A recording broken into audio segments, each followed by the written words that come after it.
Sivitas Akademika, PWK, ITSB ya. Meskipun di Bandung tadi ada di tetangga ya, di Bekasi berarti ya. Itu masih Jabodetabek lah. Jadi banyak anggota kita, meskipun kita IAP DKI, tapi memang yang border-border nih, perbatasan banyak ke kita ya, Bekasi, kemudian di Bogor, Serpong, ya banyak yang menjadi anggota IAP DKI. Selamat siang teman-teman semua, teman-teman mahasiswa.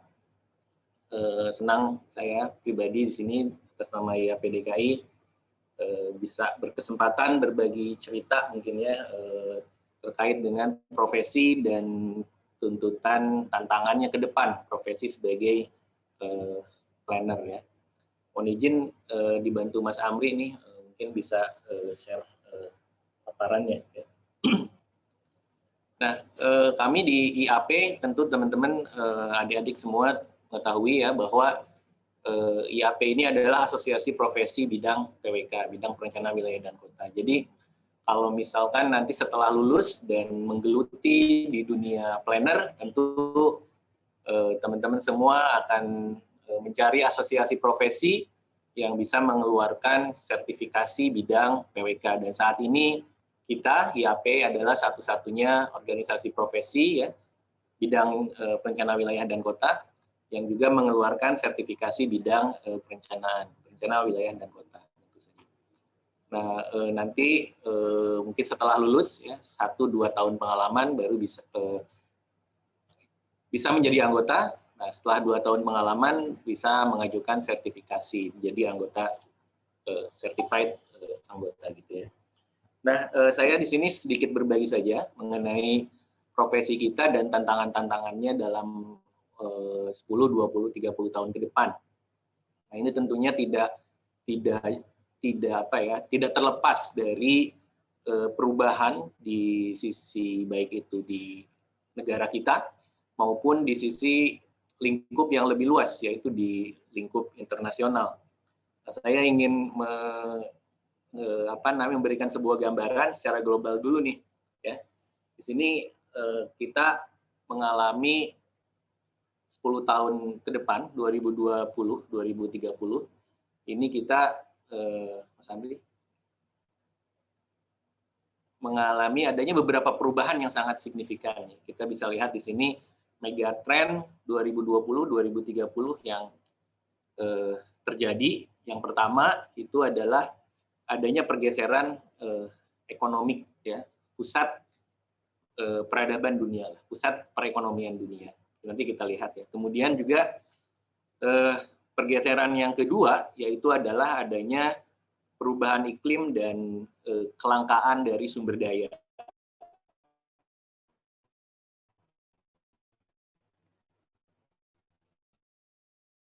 Yang ketiga, breakthrough dan perubahan sosial.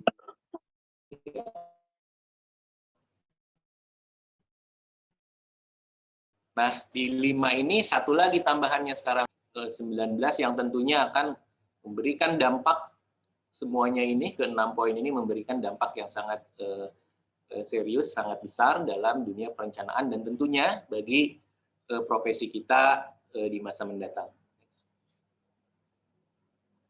Nah, ini ya. Yang pertama tadi shifting of economic power ya. Kita bisa tahu ini adalah sebuah gambaran nih. Tahun dulu kita belajar mengenai pusat-pusat peradaban. Itu bergeser dari abad ke abad, mulai dari kita tahu peradaban tertua misalkan di Mesopotamia, kemudian bergeser ke Mesir, kemudian bergeser lagi abad Yunani ya, kemudian ke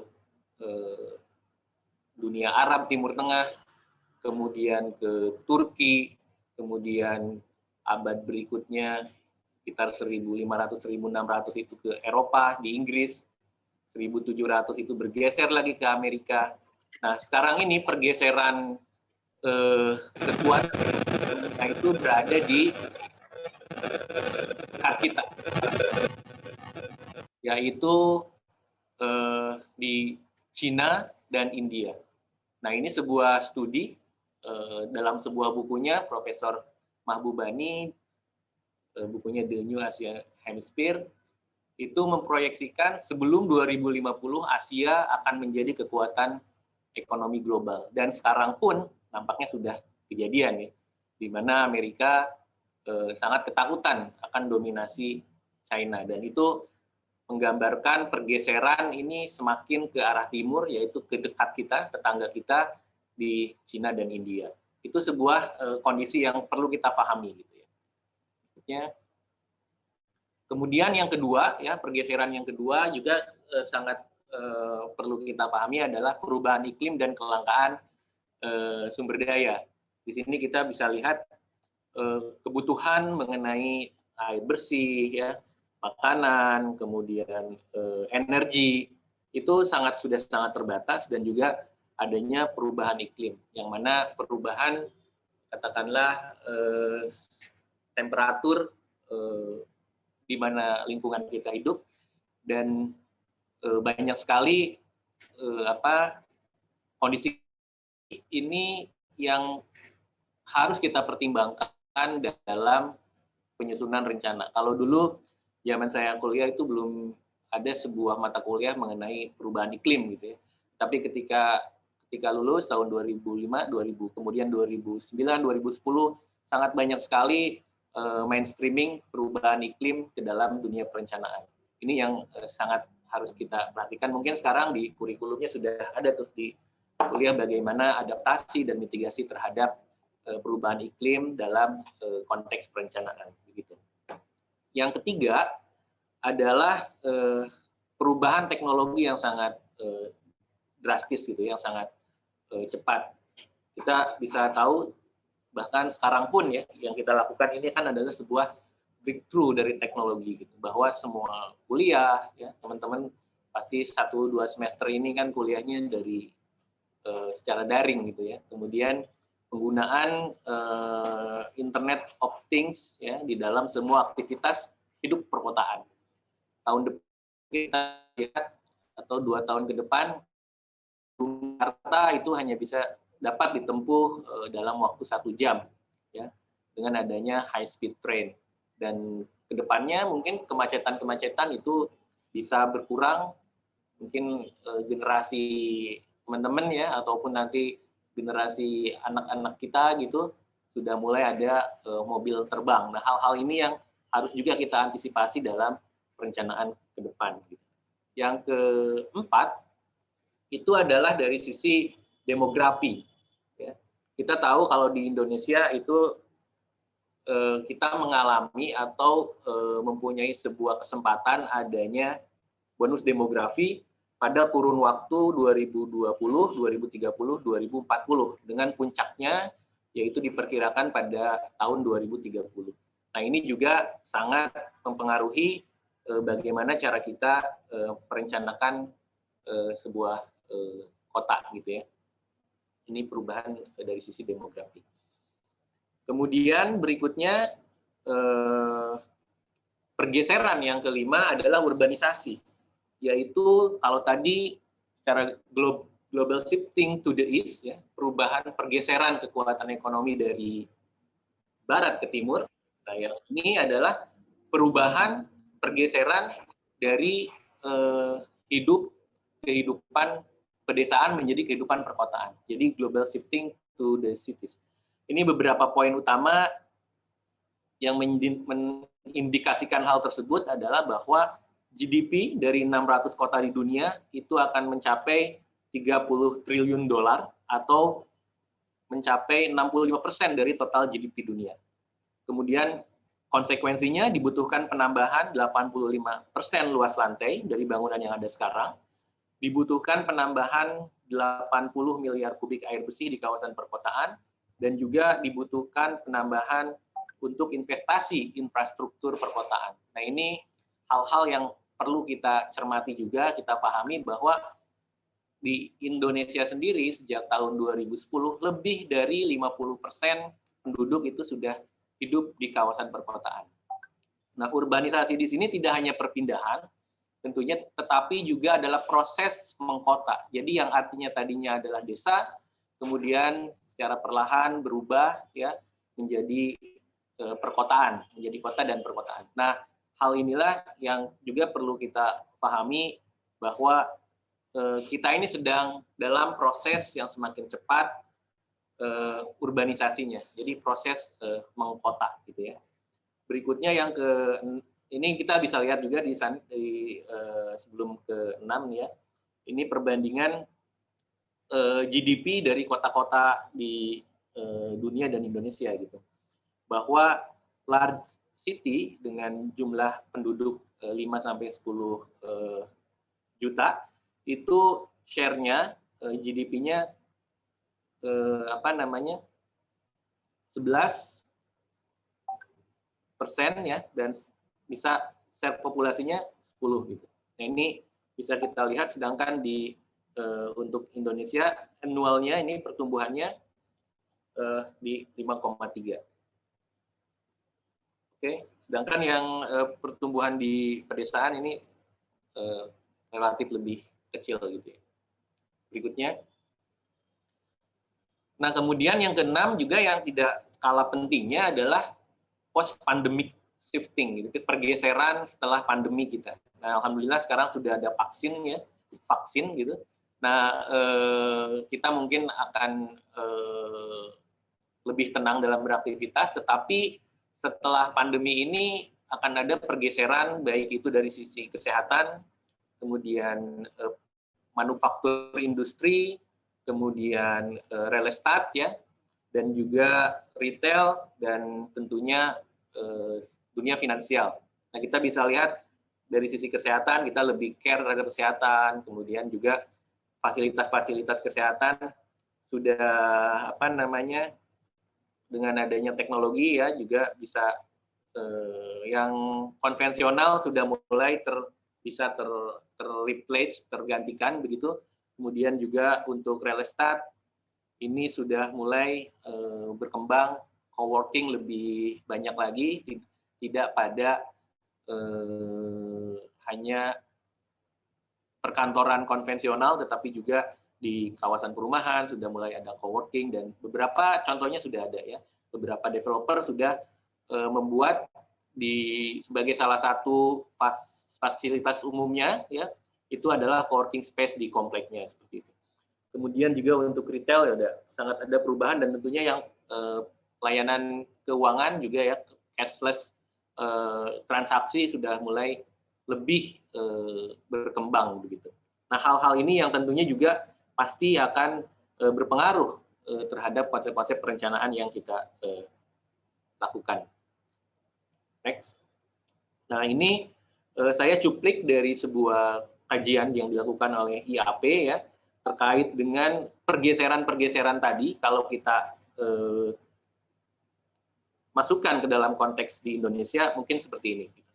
Dari sisi, kita bacanya dari paling pinggir ya, di kiri pinggir, sini ada kondisi, saya masukkan COVID-19. Kemudian juga kondisi perubahan dari sisi undang-undang, yaitu ada Undang-Undang Cipta Kerja. Mungkin teman-teman juga sudah mengkaji apa saja perubahan-perubahan yang terjadi dalam Undang-Undang Cipta Kerja, perubahan-perubahan terhadap perencanaan kota dan penataan ruang sebelum dan sesudah Undang-Undang Cipta Kerja. Begitu. Kemudian ini lingkup dari RPJMN ya. Mas Amri sambil bisa di kursor pointersnya. Nah, ini skup waktunya 2020 sampai 2025 ada RPJMN 2020-2024 sampai 2029, 2034, 2039, 2044 yang ini mungkin juga terkait dengan rencana perkotaan, baik itu di rencana tata ruangnya ya, RT RW, baik nasional, provinsi, kabupaten, dan kota. Kemudian dari sisi lingkungan, seperti saya sudah tadi sampaikan, ini ada kenaikan temperatur rata-rata, ya. Kemudian juga ada pergeseran dari sisi circular economy. Jadi lebih merata gitu ya, UMKM yang lebih meningkat, dominasi konglomerasi yang sudah mulai berkurang, kemudian pelaku-pelaku ekonomi generasi sekarang berbasiskan IT yang lebih mendominasi, gitu. Nah, hal-hal ini yang mengakibatkan juga pergeseran dari sisi ekonomi. Kemudian dari sisi sosial, ini tentunya akan semakin banyak virtual event ya, kegiatan-kegiatan virtual seperti yang kita lakukan pada saat ini. Nah, apakah ketika vaksin sudah terdistribusi semua, webinar-webinar ini akan berkurang ataukah tetap, ataukah justru semakin bertambah? Ya tentunya pasti akan lebih banyak dibandingkan dengan sebelum pandemi. Kemudian dari sisi sosial juga ada digital society yang semakin mendominasi dan cyber community yang semakin banyak gitu. Kemudian kita lihat ini SDGs juga, SDGs 2030, kemudian DRR ya untuk mainstreaming terhadap disaster reduction ya. Dan kita sekarang sangat banyak sekali ya bencana-bencana alam yang semakin sering, dan yang kita sekarang saja kan di Sulawesi Barat gempa ya, kemudian di Kalimantan Selatan banjir, Gunung Semeru ya, kemudian di mana lagi itu di Manado ya, ancaman-ancaman seperti itu dari dulu sudah ada gitu, cuman dengan konteks sekarang ini dirasakan semakin sering terjadi, dan itu harus kita aware, kita care, itu termasuk dalam salah satu yang dipertimbangkan dalam perencanaan. Kemudian dari sisi ekonomi, fintech ya, kemudian food technology, dan dari sisi mobility saya sudah singgung tadi ya, ada kereta cepat, mungkin kedepannya sedang dikembangkan Hyperloop. Setelah itu mungkin mobil nggak pakai supir lagi ya, dan mungkin 2045 ya, itu sudah ada tadi yang saya gambarkan sebagai mobil terbang gitu ya, dan sekarang kan sedang diriset ya, dan hal-hal ini tentu dalam konteks transportasi akan mempengaruhi dan merubah cara kita berinteraksi, beraktivitas ya. Kemudian dari sisi demografi tadi 2030 ada bonus demografi, artinya jumlah masyarakat atau penduduk yang aktif ya di usia produktif itu perbandingannya jauh lebih besar dibandingkan yang angkatan belum kerja dan angkatan pensiun gitu, sehingga tingkat ketergantungannya semakin kecil. Ini merupakan sebuah kesempatan juga. Kemudian generasi Z ya sudah dewasa, dan generasi-generasi yang sangat mungkin perilakunya serba berbeda dari kita sekarang, itu sudah semakin banyak ya. Mungkin adik-adik atau teman-teman sudah termasuk di situ, dan generasi-generasi yang sekarang ini berkuasa nih sudah semakin tua dan pensiun begitu ya. Nah, kemudian yang terlewat tadi juga dari sisi teknologi building ya, bangunan itu akan semakin banyak vertikal, gedung-gedung vertikal, kemudian urban farming dan underground, undersea ya. Kita pembangunan-pembangunan di bawah tanah ya, seperti kita mulai di Jakarta nih sangat mulai masif, MRT koridor 1 ya, utara selatan, kemudian nanti akan dikembangkan juga 5 tahun mulai tahun depan 2022 dan sampai 2027 itu MRT koridor barat timur dari Kalideres ke mana, Bekasi itu di Menteng, itu ujung Menteng ya. Nah, fase berikutnya sampai itu ke Cikarang ya. Jadi nanti dari Balaraja ke baratnya Balaraja, Kalideres Balaraja, kemudian ujung Menteng ke Cikarang. Nah, itu nanti ada MRT itu. Nah, hal-hal ini tentu pembangunan-pembangunan TOD, pembangunan di bawah tanah sudah mulai masif ya. Nah, kira-kira itu ya gambaran-gambaran yang di sisi nasional maupun global megatrend. Nah, tentunya ini menjadi sebuah hal yang perlu kita pertimbangkan. Nah, berikutnya terkait dengan profesi kita ya, perencana wilayah dan kota. Tadi katakanlah sebuah kondisi global dan nasional yang pasti akan kita hadapi dalam 10 sampai 30 tahun ke depan. Nah, sekarang saya sedikit mereview tentang profesi kita perencana wilayah dan kota yang teman-teman semua dalam waktu yang tidak akan lama lagi, 1, 2, 3 tahun ke depan, ya, apalagi yang sudah tingkat akhir akan segera memasuki dunia pekerjaan, yaitu dunia profesi, ya. Nah, tentu dalam yang di dunia di kuliah yang kita dalami, ya, di sini next Mas Ramli, keilmuan kita sangat banyak sekali, ya. Kalau ini saya cuplik sebuah ilustrasi yang dibuat oleh Pak Rizwan Munir, ya, senior kita, bahwa bagi keilmuan dan profesi kita ini bagaikan sebuah pohon. Pohon itu ada bagian akarnya, ya, yaitu keilmuan-keilmuan dasar yang menjadi pondasi, ya, pondasi bagi, atau ya akar lah kalau dari pohon tadi, akar dari profesi kita, yaitu mulai dari tingkat 1 kita belajar kalkulus, ya, statistik, kemudian engineering, ilmu kebumian, geologi dan lingkungan. Tingkat berikutnya mungkin, ya, belajar ilmu ekonomi, demografi, sosial budaya, dan juga belajar mengenai manajemen, hukum, dan hal-hal yang lainnya. Nah, inilah yang menjadi dasar dari profesi kita, yang menjadi akar, ya.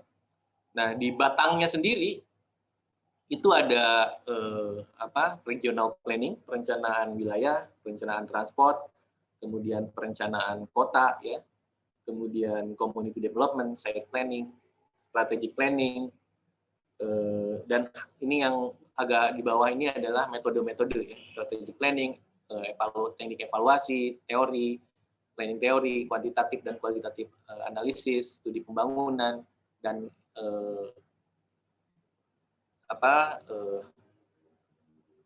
hal-hal lainnya gitu yang terkait dengan sistem perencanaan gitu, ya.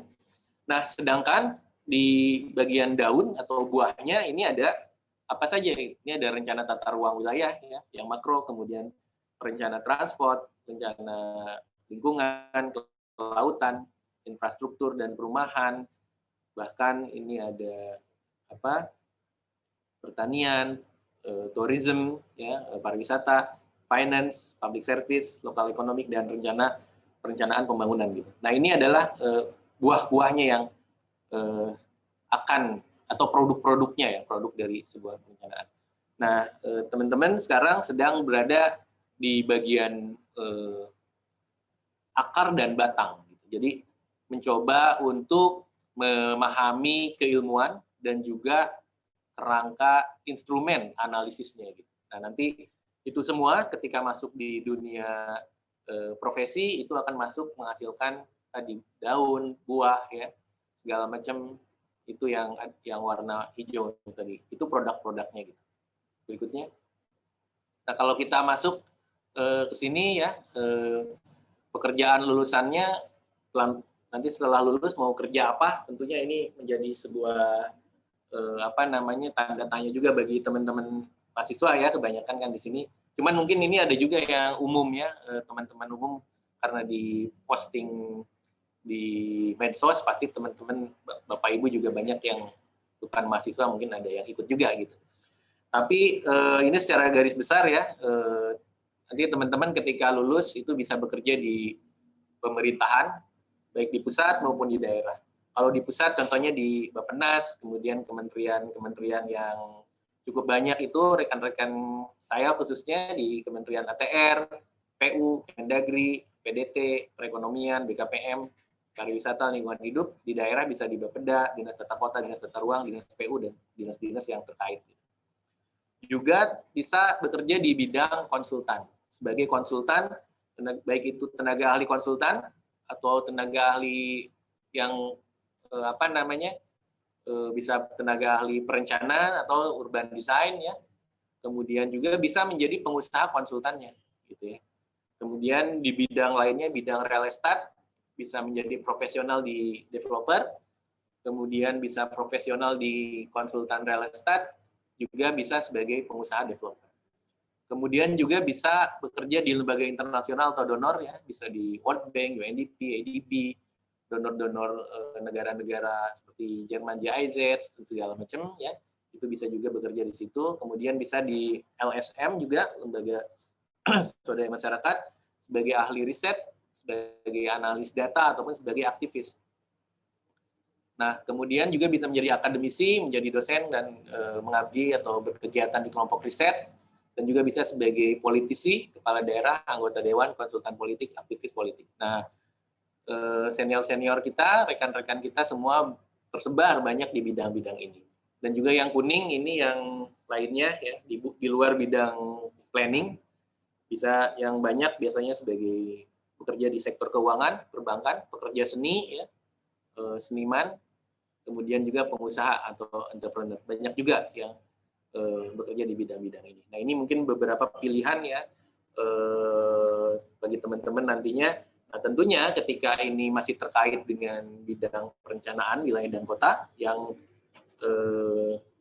biru ini, nah ini dinaunginya oleh asosiasi profesi kita yaitu IAP.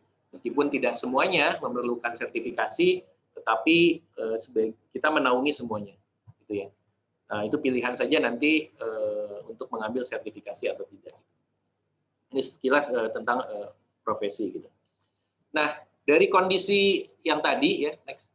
Dari kondisi yang tadi, kondisi global, kemudian kondisi nasional, kemudian gambaran umum tentang profesi kita ke depan, tentu dalam 10 tahun ke depan, teman-teman harus memutuskan profesi mana, ya profesi mana, profesi apa yang akan dipilih gitu ya. Dan nah, ini menjadi sebuah harus dipersiapkan ya, menangkap peluang-peluang di masa depan yang kondisi umumnya adalah seperti tadi saya gambarkan.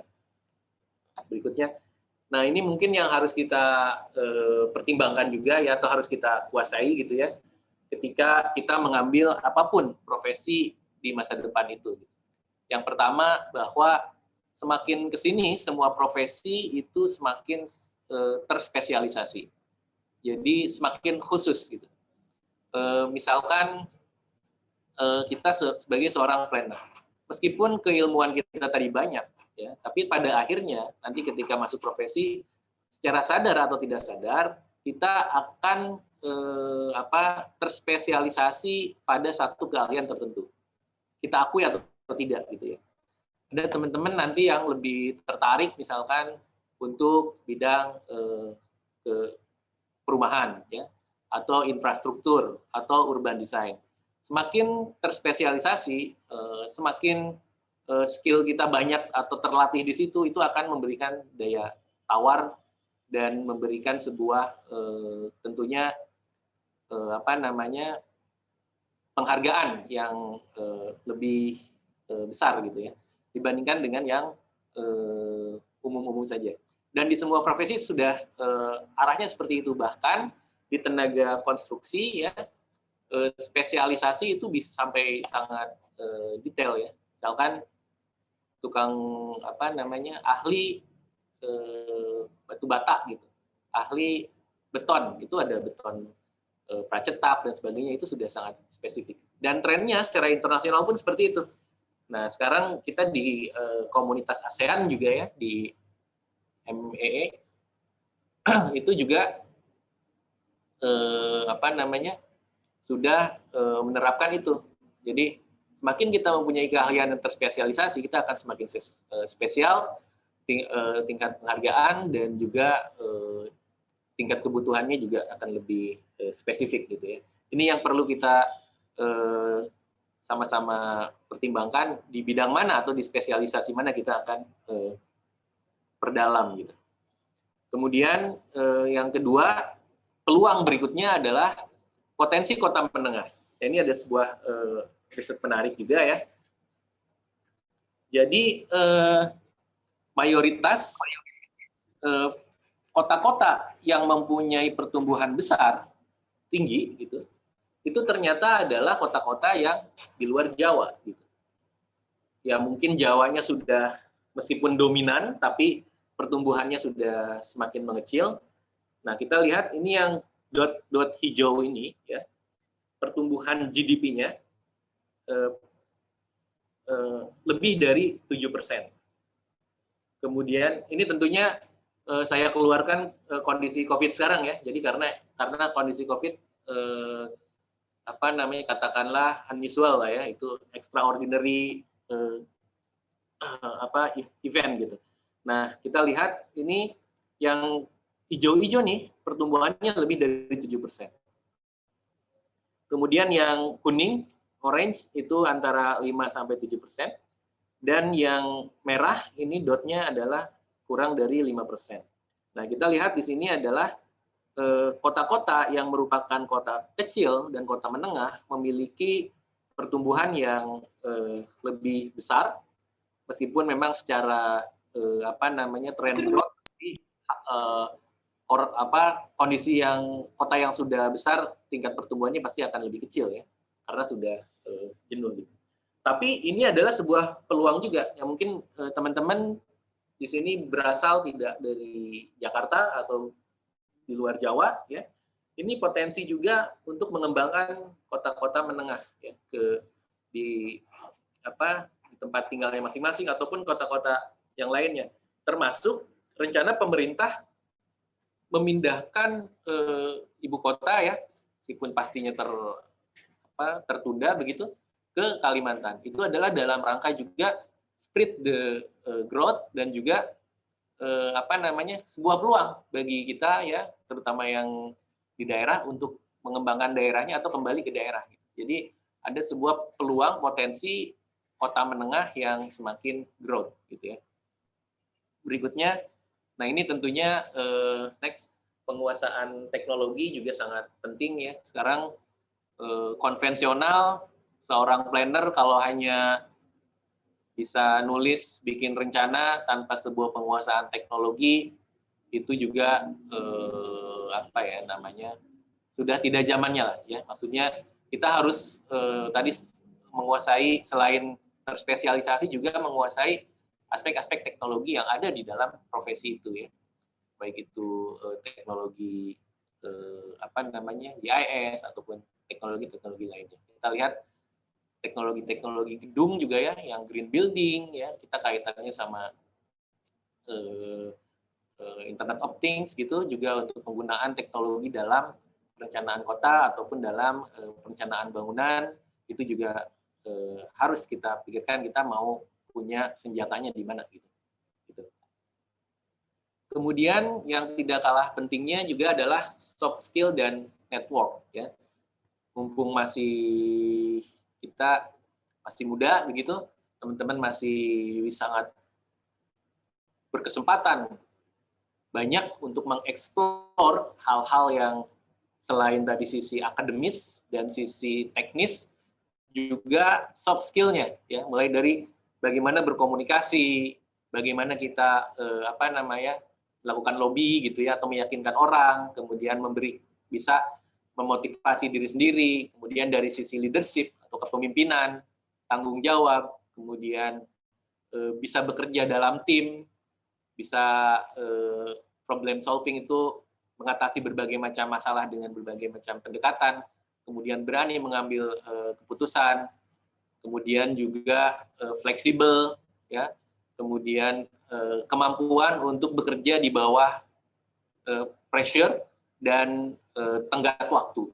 Nah, ini tentu juga dilatih di dalam masa kuliah ya, dan juga kemampuan untuk bernegosiasi ya, dan conflict resolution, lobby-lobby dan sebagainya juga itu dilatih. Dan pada umumnya di saat kuliah secara formal ini tidak dilatih,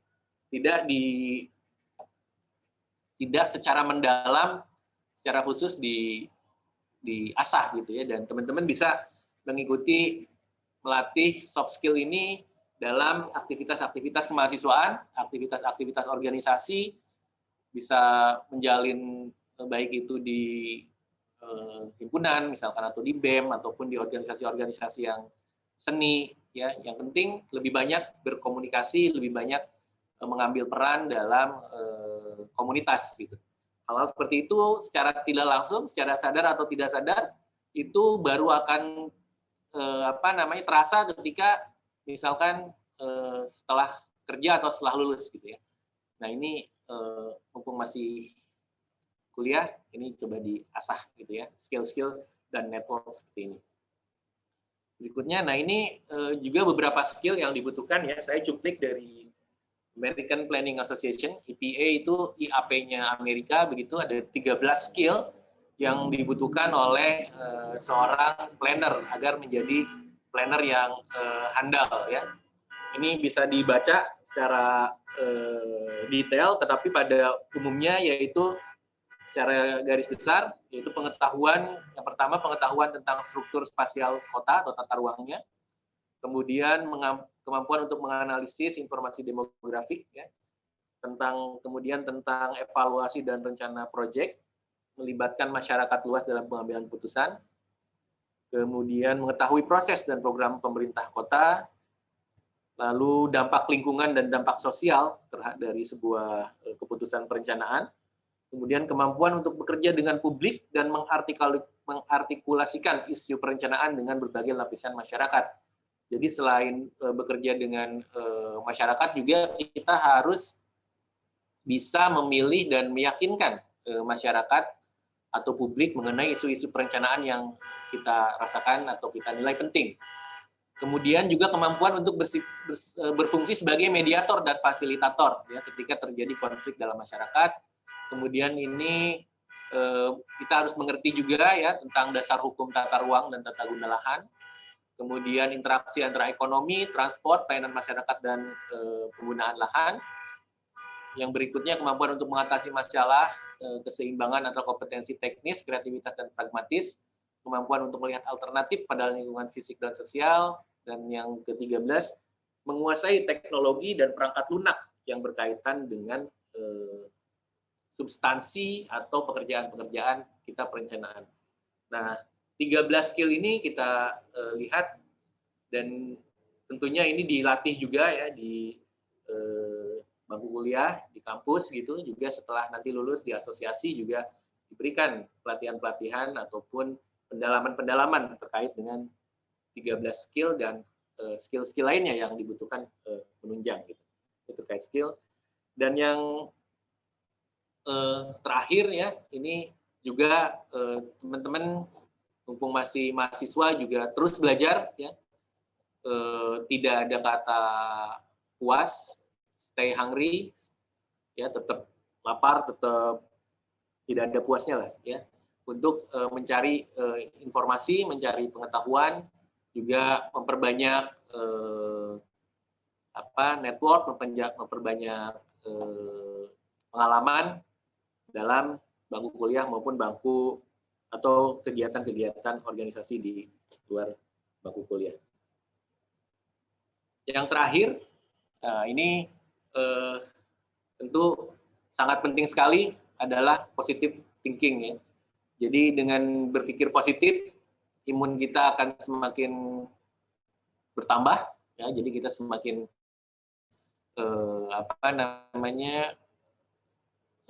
kuat begitu, dan juga dengan berpikir positif itu hal-hal berbagai kemungkinan peluang itu akan semakin terbuka secara sadar atau tidak sadar.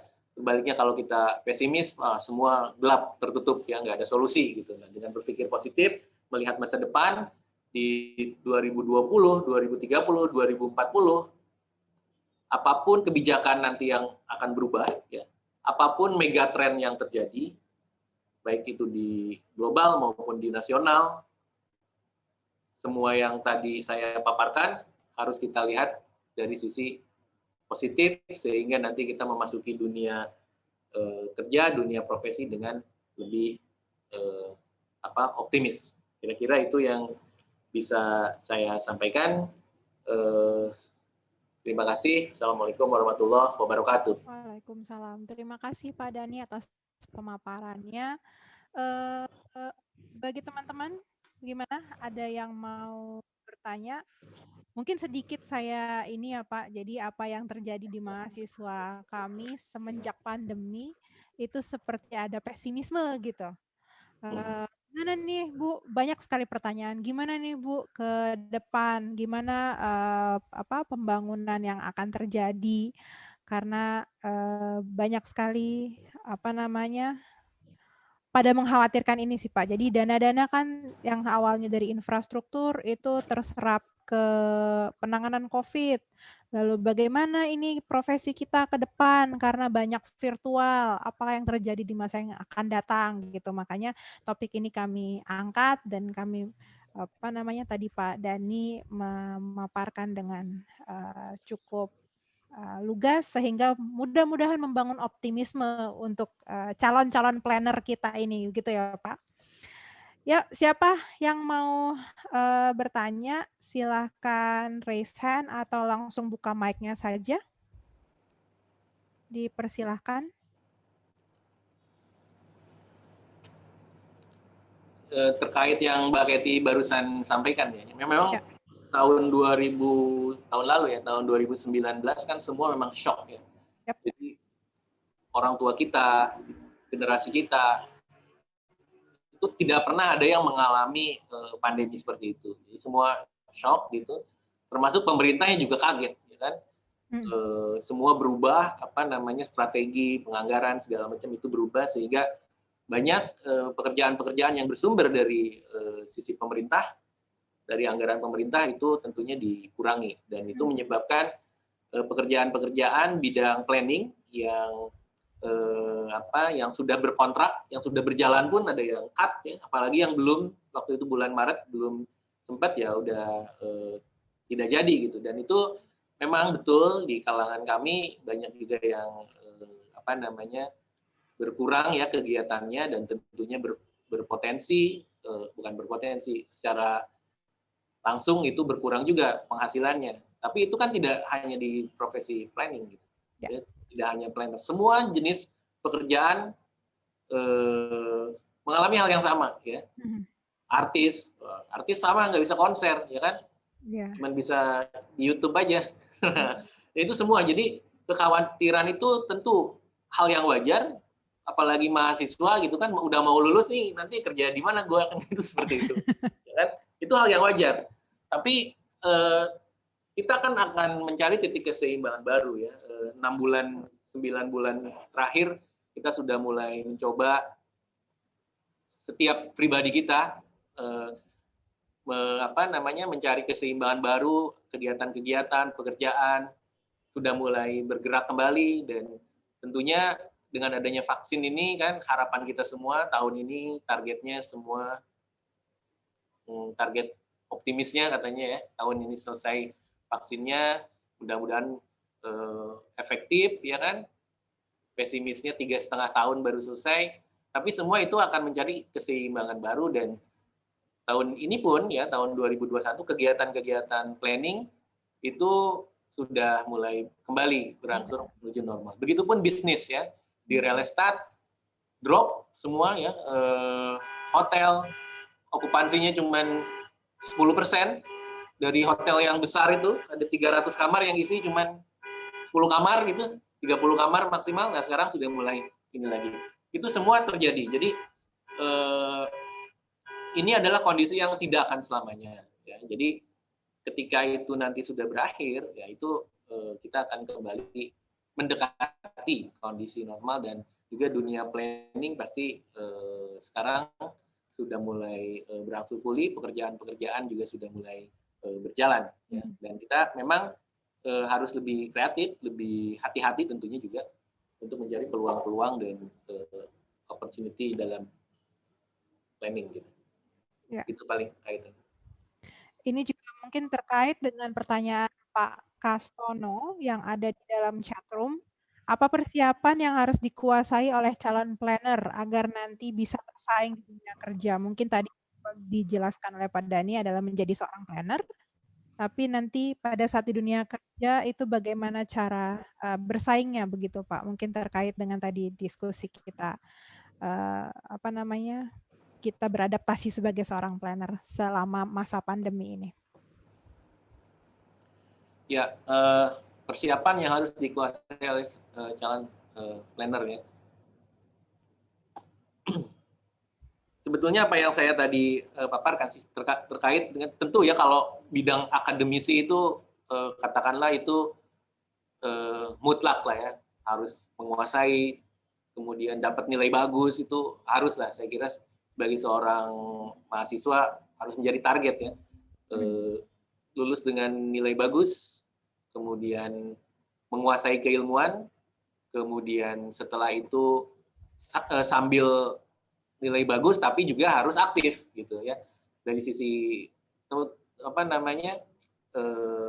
bikin kegiatan-kegiatan atau aktif di kegiatan-kegiatan kemahasiswaan, banyak bergaul dengan alumni-alumni ya, bikin acara dengan alumni, banyak bergaul dengan alumni, kemudian mengembangkan network ya dengan ya masuk asosiasi profesi juga kan, acara-acara IAP gitu, itu kan membangun network, knowledge dan pengalaman. Kemudian juga tadi persiapannya kita lihat tidak hanya di kota besar atau Jakarta, banyak peluang lain juga ya di di daerah-daerah begitu. Kemudian penguasaan teknologi dan tadi soft skill serta skill-skill keilmuan ya, yang tadi ada 13 itu yang harus kita perdalam. Nah, tentunya teman-teman nanti bisa melihat sebetulnya saya minatnya kalaupun di bidang planning ini di bagian apanya gitu. Nah, ini menjadi sebuah spesialisasi juga, meskipun secara general kita paham, kita bisa mengerjakan semua pekerjaan gitu yang terkait dengan keplanologian, tapi secara pribadi kita harus punya senjata kali ya, nilai tambahnya lah, ya kan, nilai tambah yang semua orang itu kebanyakan tidak bisa atau tidak menguasai, tapi kita bisa gitu. Nah, itu juga harus jadi senjata andalannya lah ya, kira-kira seperti itu yang harus dipersiapkan. Ya, itulah yang hampir tidak dapat dari Bu. Itulah yang kita hampir tidak dapatkan sejak masa pandemi ini, masuk S2 Februari, Maret sudah dirumahkan, dan sekarang hampir selesai masih tetap daring, jadi nggak sempat aktif di kegiatan-kegiatan kampus. Iya, kalau aktif jadi ini ya, berbahaya justru. Nah, makanya. Iya, saya paham. Itu kita semua paham lah, itu memang mau nggak mau ya, yang nggak, ya paling kita upgrade-nya kan online ya kan, dengan kegiatan-kegiatan webinar seperti ini. Kan sekarang webinar sangat banyak sekali, kita aja ya PDKI mungkin ada 15 kali webinar. Saya lihat di HP nasional itu 20 kali malah, ya kan? Nah, hal-hal seperti ini juga harus kita manfaatkan ya mau nggak mau sih kita jadi beralih. Tapi memang tesnya beda, kita nggak bisa ngobrol ya kan, nggak bisa berdiskusi, feel-nya tuh beda gitu. Ya. Ya tapi ya itu yang sementara lah, mudah-mudahan ya kan. Iya, betul. Ada lagi pertanyaan ini, apakah IAP sebagai wadah perencanaan di Indonesia bisa mendorong untuk pemerintah baik pusat maupun daerah dalam kegiatan studinya bisa memakai teman-teman kita yang masih fresh grade masuk dalam proyek-proyek tersebut gitu sebagai asisten TA atau ya sehingga teman-teman fresh itu bisa menambah pengalaman dan mengurangi kebingungan gitu setelah wisuda gitu Pak. Tentu bisa. Jadi pengalaman kebanyakan sih, ini pengalaman saya tapi kebanyakan teman-teman juga seperti ini sebetulnya saya lihat. Saya lulus, jadi sebelum saya kuliah 4 tahun, tapi lulusnya 5 tahun. Jadi 1 tahun terakhir itu sambil aktif di kemahasiswaan ya. Saya dulu aktif sebagai ketua himpunan ya, ketua himpunan mahasiswa planologi 1 tahun 2003-2004, 2004-2005 saya ketua kongres ITB waktu itu, kemahasiswaan juga. Nah, sambil di kongres itu saya kerja juga itu. Ya kerja sebagai tadi asisten tenaga ahli ya, asisten tenaga ahli dari senior. Kenalnya di mana senior ya? Dari link di kampus juga ya kan, dari dosen-dosen segala macam. Itu sambil kerja, dan setelah lulus tetap kerja di situ sekitar 1-2 tahun gitu ya. Setelah itu jaringannya kan berkembang ya. Jadi ada jalannya ketika kita banyak teman, banyak bergaul dengan senior. Hijrah ke Jakarta juga karena senior waktu itu. Waktu itu saya tahun 2003 kalau nggak salah ya. 2003 itu banyak waktu di himpunan itu mengorganize acara alumni, ya, alumni angkatan tahun 83. Ya, tahun 83. Jadi pas yang bersangkutan ya teman-teman alumni itu sudah waktu itu jadi pengurus IAP, saya diajak jadi pengurus IAP ya karena network alumni juga. Ya, jadi gak jauh-jauh lah dari situlah, ya kan, lingkungan terdekat kita yang bisa menggeret kita ke atas atau menggeret kita ke bawah. Nah itu yang menjadi fungsi dari networking dan berkegiatan di luar kegiatan formal di kampus gitu. Nah tentu kalau misalkan networknya lebih bagus, kesempatannya lebih bagus gitu. Kalau misalkan bergaulnya dengan itu aja, lingkungan bergaulnya ya mungkin kesempatannya tidak seluas ya, bisa aja ya, tidak seluas itu. Bisa juga tapi ya kalau nggak bergaul kayak Mark Zuckerberg itu kerja aja depan laptop juga sekarang bisa sukses. Jadi ya macam-macam inilah, macam-macam jalan lah ya. Tapi ya itu harus punya skill. Kenapa? Dia mengatur pergaulan. Nah itu, jadi bikin link sendiri gitu kan. Tapi bisa sukses juga. Berarti intinya apa dia? Dia punya skill yang orang lain nggak punya gitu kan. Jadi spesialisasinya udah di situ dan dia manfaatkan atau optimalkan itu dengan sebaik mungkin gitu. Tentu aja nanti teman-teman ketika fresh grade lulus ya, ada kegiatan-kegiatan IAP bisa ikutan ya, bisa daftar di IAP juga, nanti kalau ada kegiatan-kegiatan tentu diundang, dan itu kan pekerjaan ya kan, project itu beredar aja tuh info-infonya di komunitas itu gitu. Bisa juga kan, tentu sangat inilah, dunia profesi juga kan membutuhkan fresh grade. Setuju Pak. Makanya itu yang sering sekali kami gaungkan ke mahasiswa, bahwa sebenarnya yang basic yang perlu untuk dikembangkan itu network-nya. Jadi berorganisasi, berkenalan, ikut-ikut, misalnya kita ajakin project apa ya ikut, karena dari situlah pergaulan itu dibangun, begitu kan Pak? Ya. Dan kalau mahasiswa tuh apa ya, bersifat proaktif lah istilahnya. Kalau ada senior tuh sapa duluan, perkenalkan diri duluan, jangan ya semua perilaku atau kebiasaan yang 7 habit itu ya, Covey itu bisa itu buku-buku pengembangan diri ya, self development itu penting juga ya. Jadi kita bisa melihat hal positif dibanding menutup diri gitu, itu dipraktekkan dan itu akan jadi kebiasaan gitu. Jadi kebiasaan proaktif, banyaklah hal-hal yang positif yang harus dikembangkan dari sejak mahasiswa gitu ya. Gitu. Ya. Oke Pak, pertanyaan berikutnya ini menarik nih dari Pak Franky. Bagaimana membangun sinergitas antara planner kota dengan pemerintah provinsi dan Pemkot atau Pemkap yang ada? Jalan masuk ke sana itu seperti apa? Membangun sinergitas planner kota dan pemerintah provinsi dan ini sepertinya maksudnya planner masing-masing kota kali ya? Oh, iya. Ya memang saya berpengalaman juga ya. Jadi Jabodetabek lah intinya ya. Contohnya, ketika banjir Jakarta gitu kan. Saya berkontak tuh beberapa teman di Jakarta, kemudian beberapa teman di Jabodetabek ya, Bogor, Kota Bogor, Kabupaten Bogor gitu. Mengenai gimana ada bisa yang kita kerjain bareng nggak, program apa gitu ya.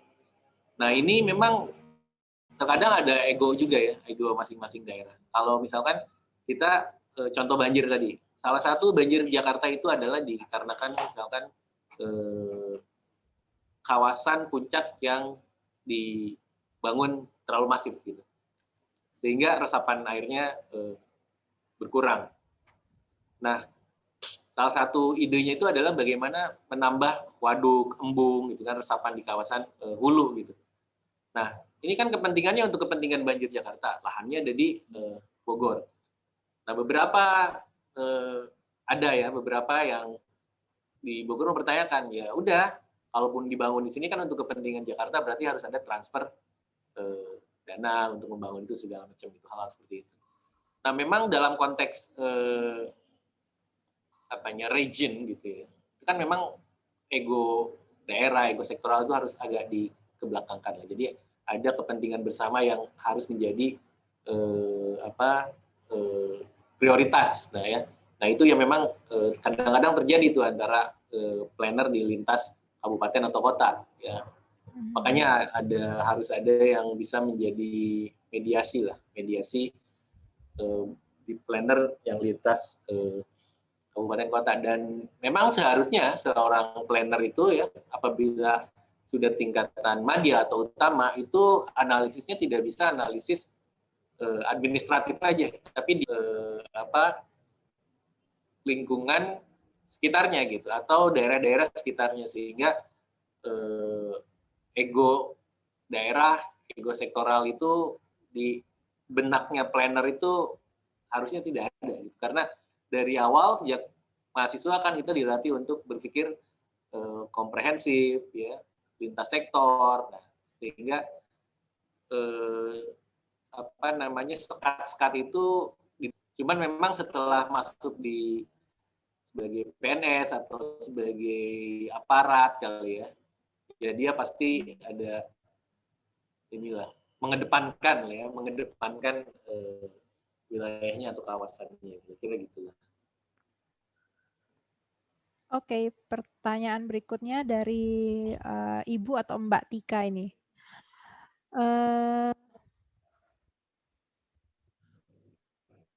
Mau bertanya bagaimana atau apa tantangan planner di masa depan untuk perubahan ruang privat yang menjadi area produktif, rekreasi, ruang belajar, tempat ibadah, dan lainnya, apalagi dengan keterbatasan bangunan atau ruang multifungsi yang dijadikan tempat isolasi di tengah kawasan permukiman yang padat. Kiranya bagaimana ke depan ruang kota bisa lebih dipersiapkan untuk kondisi krisis di masa sekarang dan ke depannya. Ini mungkin terkait dengan bidang keahliannya Pak Dhani, ini real estate. Oh, ini ada kaitannya juga dengan ini kali ya, masa COVID ini ya? Iya, betul. Healthy cities kan sekarang menjadi topik yang hits. Oke. Jadi ada beberapa faktor ya yang kemarin kita diskusi di FIAPSI ya, terkait dengan perkotaan dan real estate itu yang terjadi shifting pasca pandemik ini ya.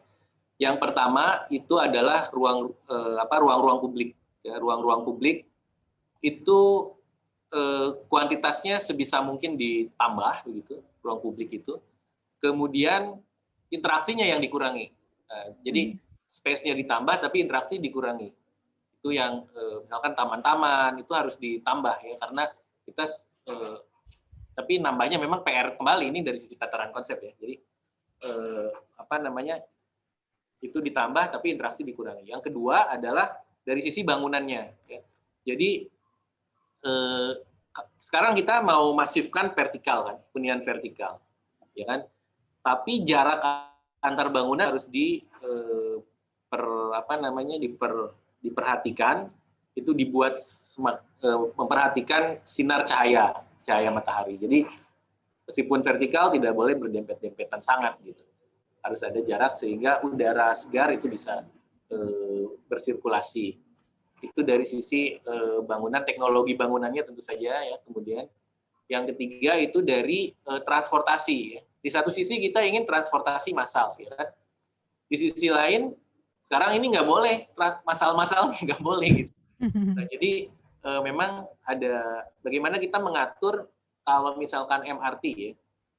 MRT itu tidak boleh, atau bis atau segala macam meskipun ditambah ya, kuantitasnya tidak boleh, itu kapasitas maksimal tidak boleh dilampaui gitu.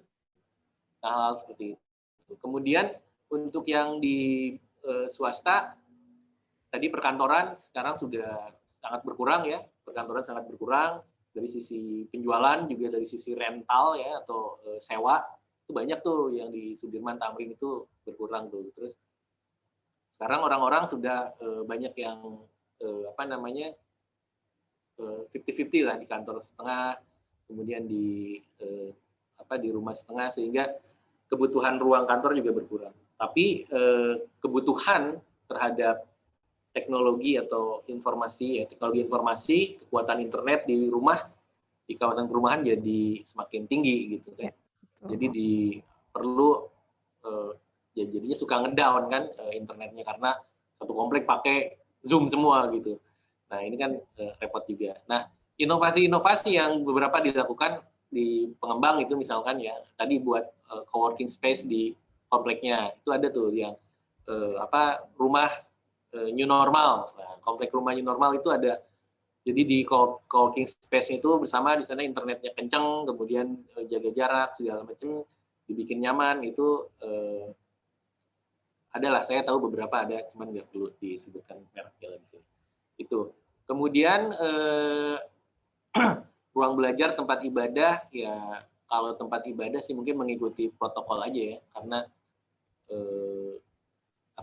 ke atas lagi apa ya? Ruang ibadah, kemudian tempat rekreasi ya pasti dibatasi lah. Nah multifungsi, nah ini memang konsep-konsep ini sedang kita prinsip-prinsipnya sih sudah kita dapatkan gitu ya, cuman implementasi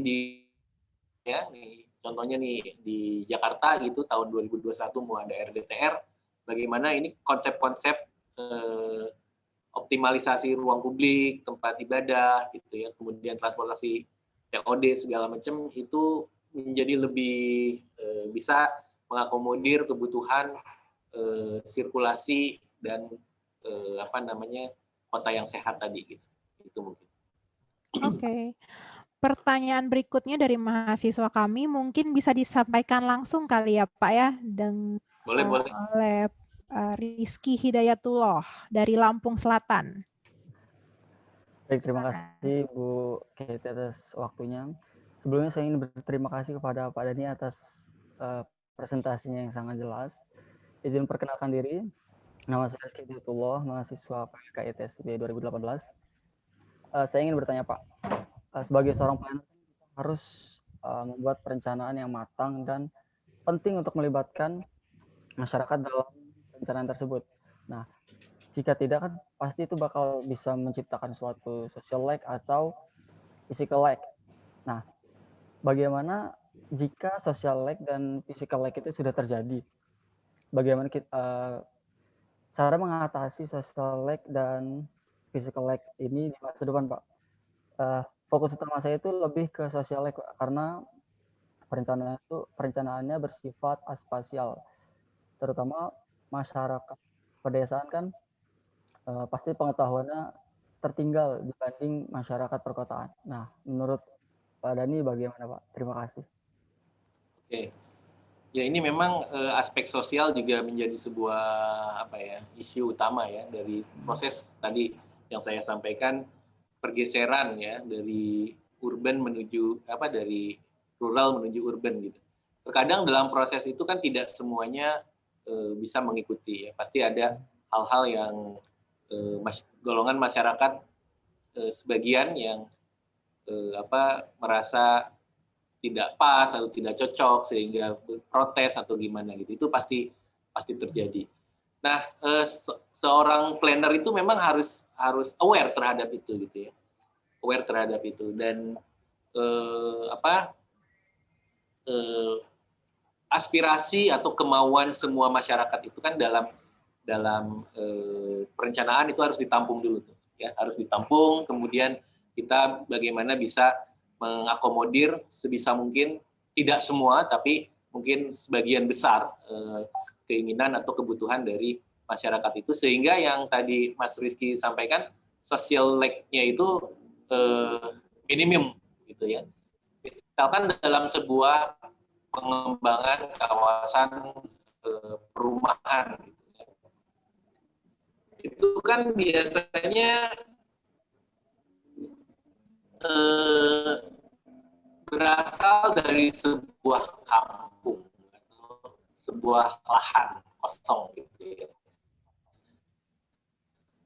Developer atau pelaku pembangunan ini seharusnya planner bisa menempatkan orang-orang atau masyarakat yang terpinggirkan itu masih mempunyai peran di dalam pembangunan yang baru ini.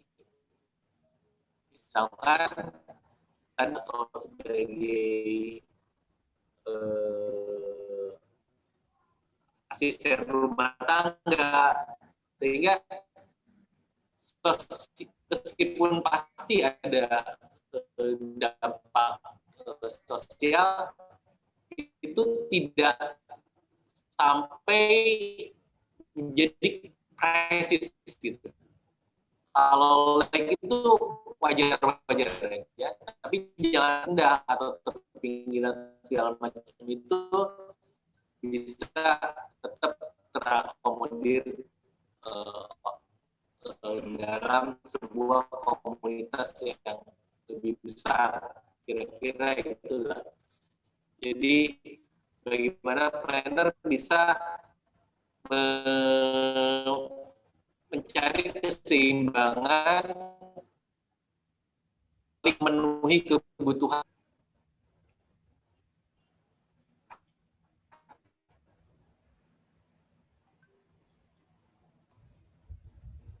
Gimana Ki? Udah terjawab? Atau ada masih pertanyaan lanjutan? Masih sih Bu. Kan banyak nih Pak perencanaan-perencanaan yang saat ini sedang dibangun dan banyak yang menggunakan sistem internet. Nah, gimana sih Pak cara memperkenalkan ke masyarakat? Karena pasti masih banyak masyarakat yang belum dapat dan belum mengerti tentang pengoperasian sistem tersebut. Salah satunya aja kayak OSS, Online Single Submission. Itu masih banyak orang yang belum mengerti gimana cara penggunaannya gitu Pak.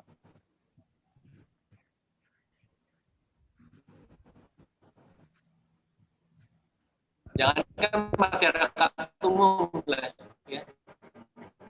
Di dunia planner juga yang belum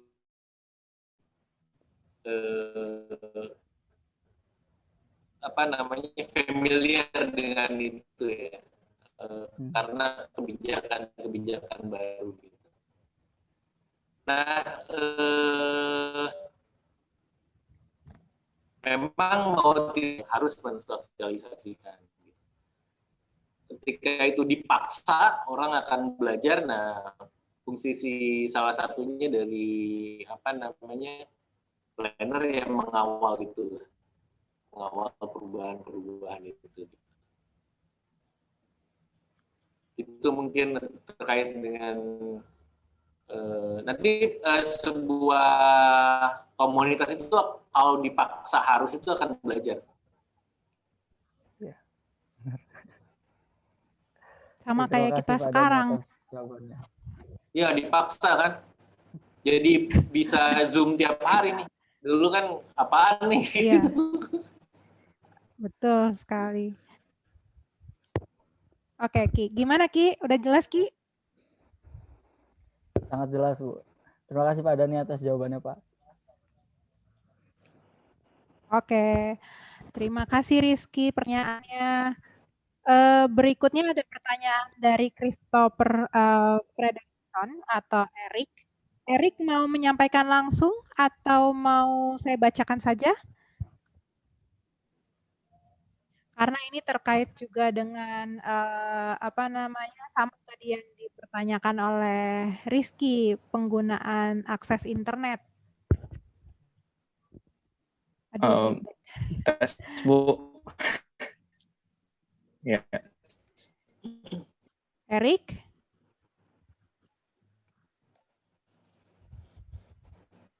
Ya, halo Bu.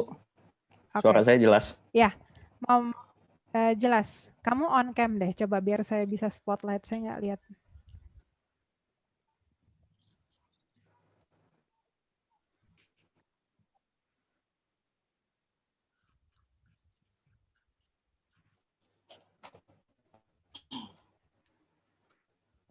Ya, langsung aja Erik.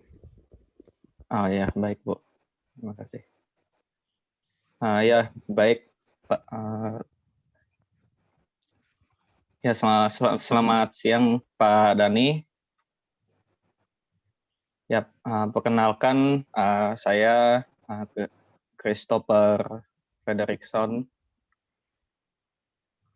mahasiswa PWK ITS Angkatan 2017, asal dari Kalimantan Utara.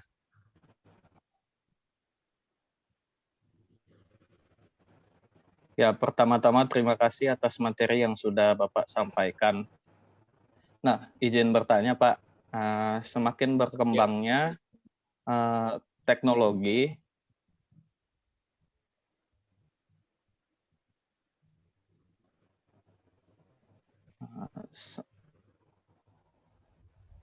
tentunya Langsung infrastruktur disampaikan aja Erik. telekomunikasi saat Jangan dibacain dari chat room.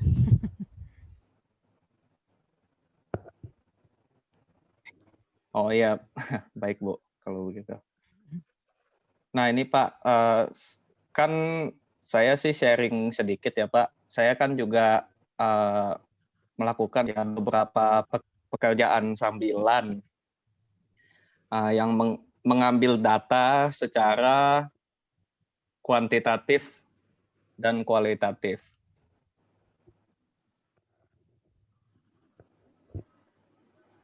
Nah saat ini kondisi pandemi saat ini kan membatasi jarak kita Pak.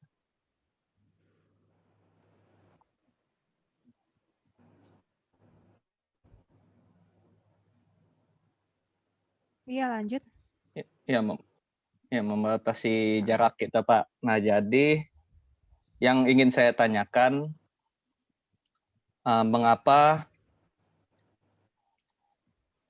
bagaimana cara untuk mengambil data secara kualitatif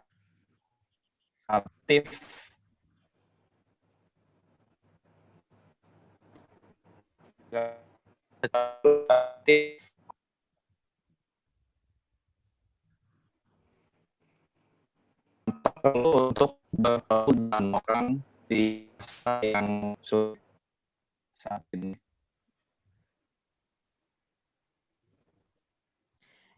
Mungkin saya bantu aja kali ya Pak. Jadi ini juga terkait dengan beberapa studi dijalankan dalam 2 semester ini, ya, karena tidak boleh ke lapangan.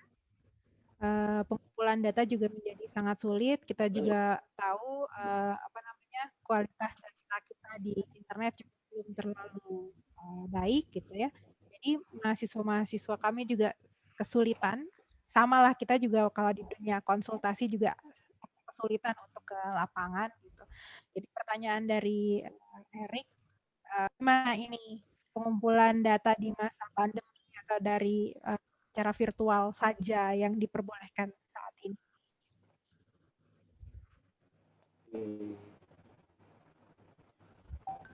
Ya, Mas Erik lagi di Kalimantan Utara nih, berarti ya? Ya betul Pak. Iya.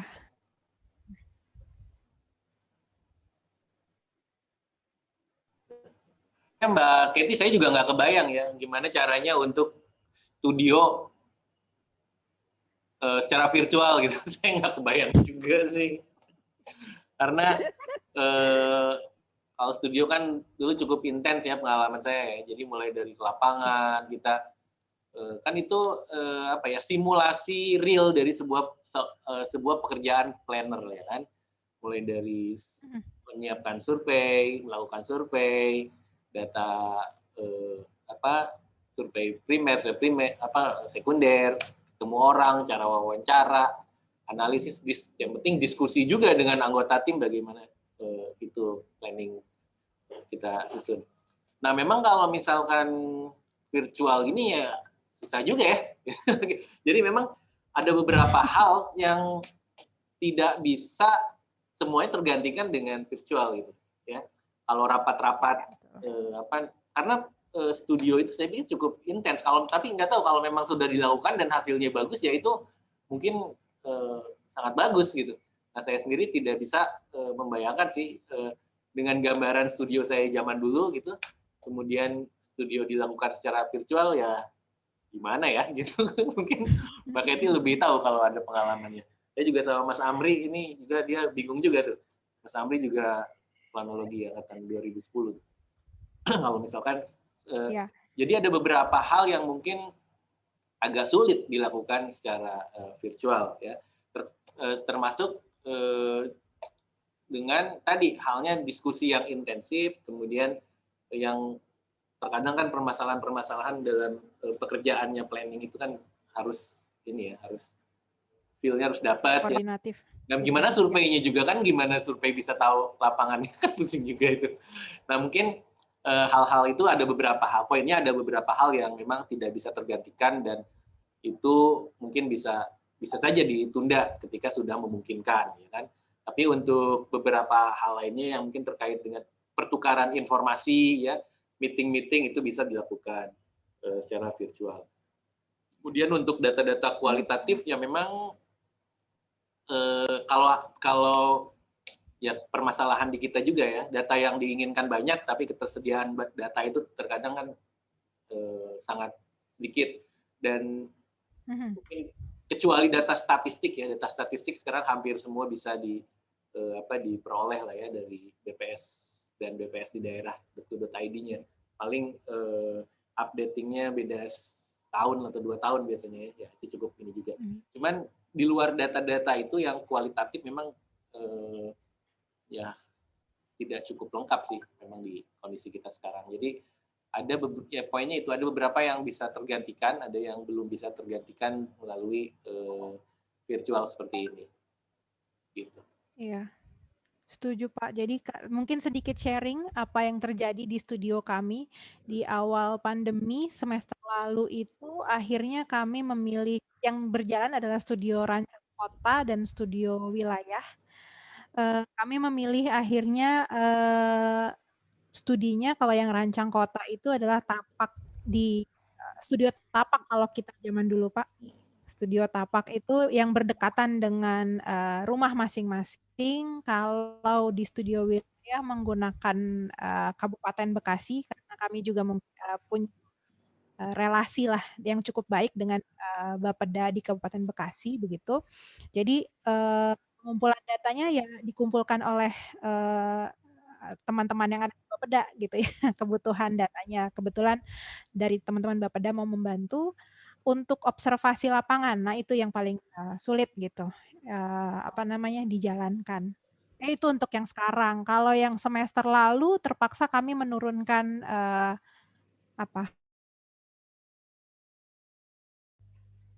studio proses dan studio kota.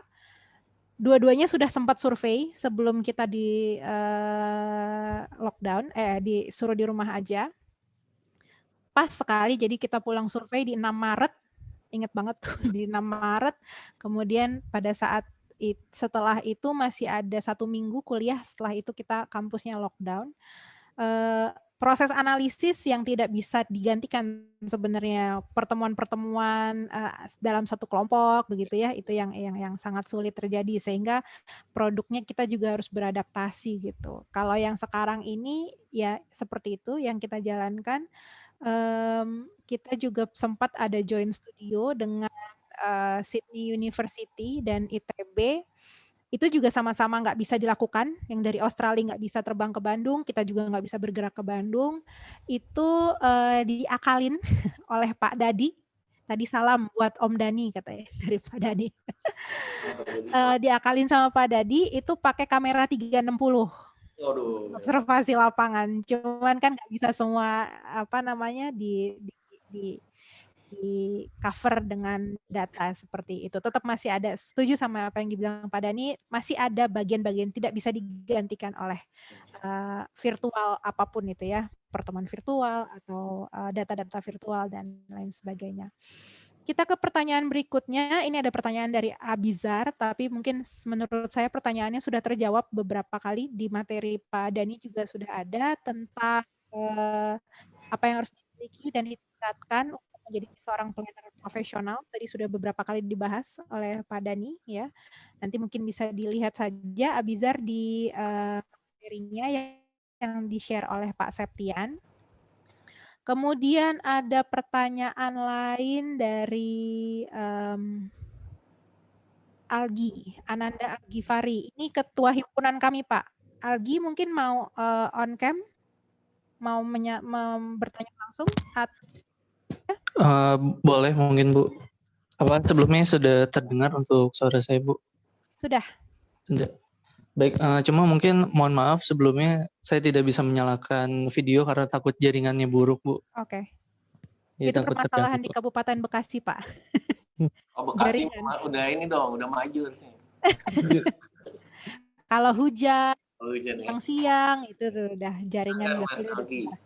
Iya. Ya, silakan Algi. Baik, terima kasih Bu atas waktunya. Sebelumnya Assalamualaikum warahmatullahi wabarakatuh. Selamat siang Pak Dani, Bu Kiti, dan para Bapak Ibu dosen yang lainnya.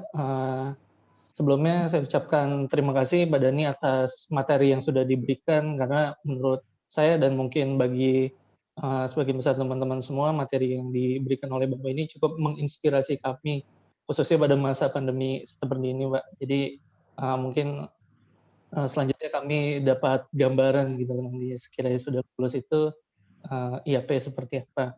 Oke, mungkin selanjutnya adalah pertanyaan dari saya, itu yang dimana seperti ini Pak. Jadi kan mungkin selama setahun ke belakang ini di era pandemi, kita sama-sama tahu bahwa kondisi ini tuh mempercepat adanya perubahan tren pada era digital gitu Pak. Yang tadinya semuanya harus dilaksanakan offline atau langsung, sekarang berubah menjadi online gitu kan, virtual di mana-mana dan sebagainya. Adapun juga banyak berbagai inovasi teknologi pun yang berkembang pesat pada era sekarang gitu Pak.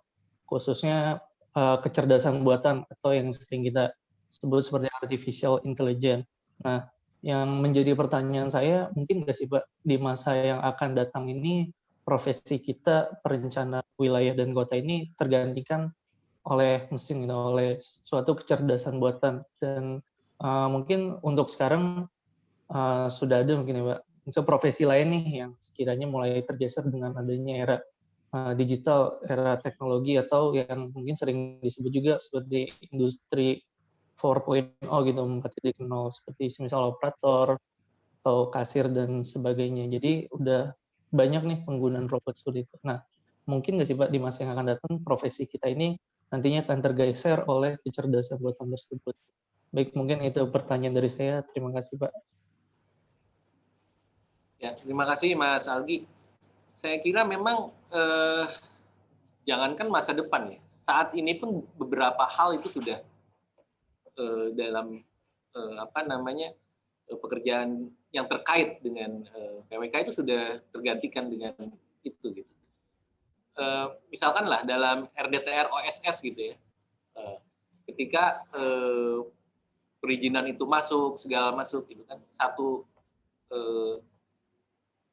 perizinan masuk ketika sesuai ya, itu sudah ada ininya keputusannya sesuai atau tidak, itu keluar atau tidak izinnya, itu kan melalui proses kecerdasan buatan di dalam sistem itu gitu. Nah, kalau dulu kan orang ketemu orang ya kan, mengajukan, kemudian direview sesuai atau tidak, kalaupun tidak sesuai apa syaratnya, kemudian harus bagaimana itu bisa orang ketemu orang bisa didiskusikan, ya kan? Nah kalau sekarang kan begitu masuk keluar yes atau no gitu, bisa atau tidak, ya, keluar kalaupun syarat-syaratnya apa. Nah hal-hal seperti itu kan kalau yang memang sudah ada bakunya, saya kira kedepannya bisa lebih banyak lagi yang dibuatkan sistem cerdasnya gitu ya, artificial intelligence-nya seperti itu. Dan untuk hal-hal yang bersifat analisis kuantitatif itu pasti bisa ya. Kemudian yang tadi proses RDTR OSS juga kan di dalamnya sangat melibatkan artificial intelligence. Yang sekarang kan analisis kuantitatif, analisis GIS, ya, kemudian pengambilan keputusan. Apabila hal-hal yang merupakan rutinitas dan sudah ada bakunya, itu kemudian bisa dibikinkan algoritmanya, ya tentu itu beberapa bagian dari pekerjaan kita tentu bisa digantikan oleh itu.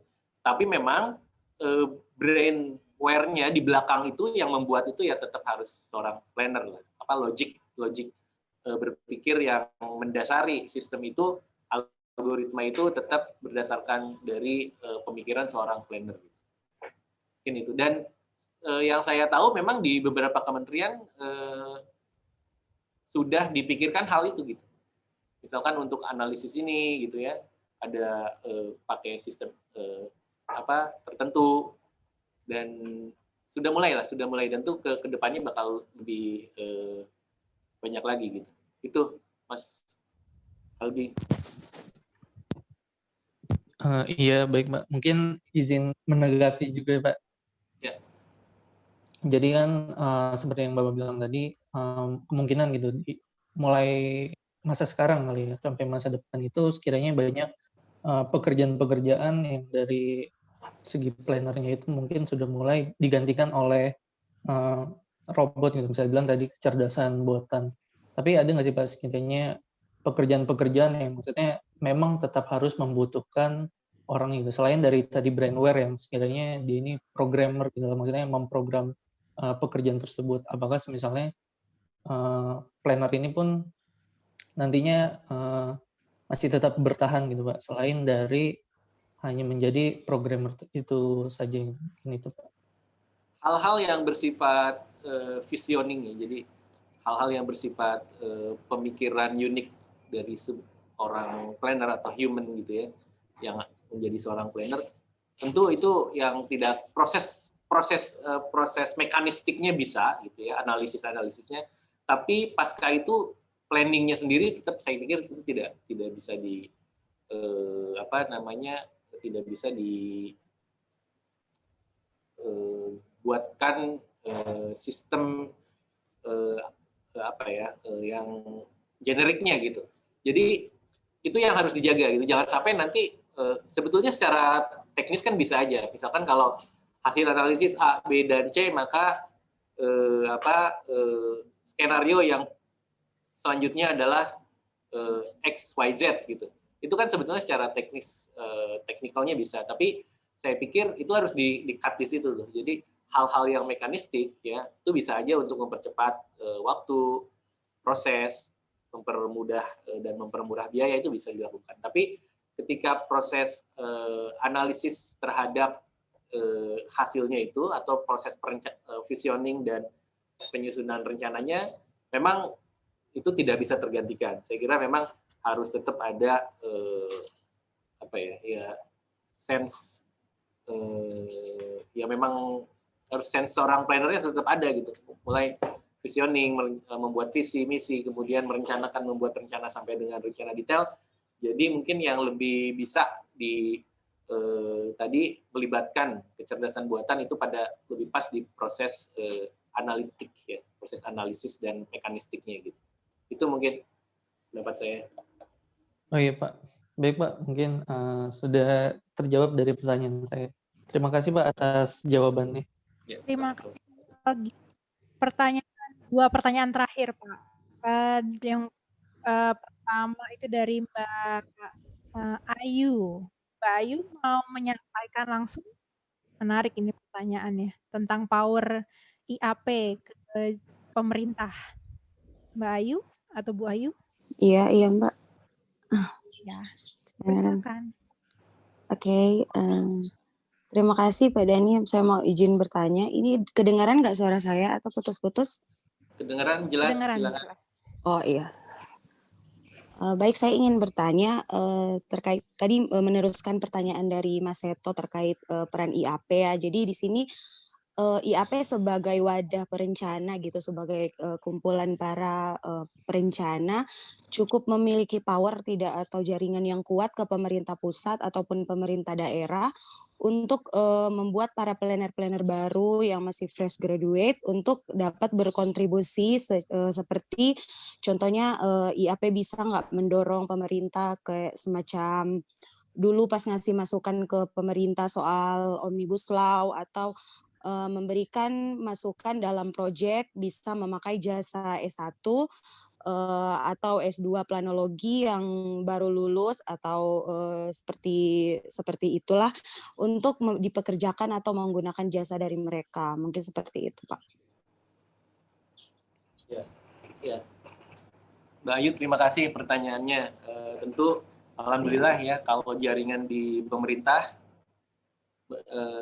pusat, pemerintah daerah, di pemerintah pusat khususnya semua dewan pembina, dewan penasihat IAP itu adalah yang person-person yang mempunyai posisi yang sebagai pengambil keputusan di instansi masing-masing yang cukup tinggi lah gitu ya.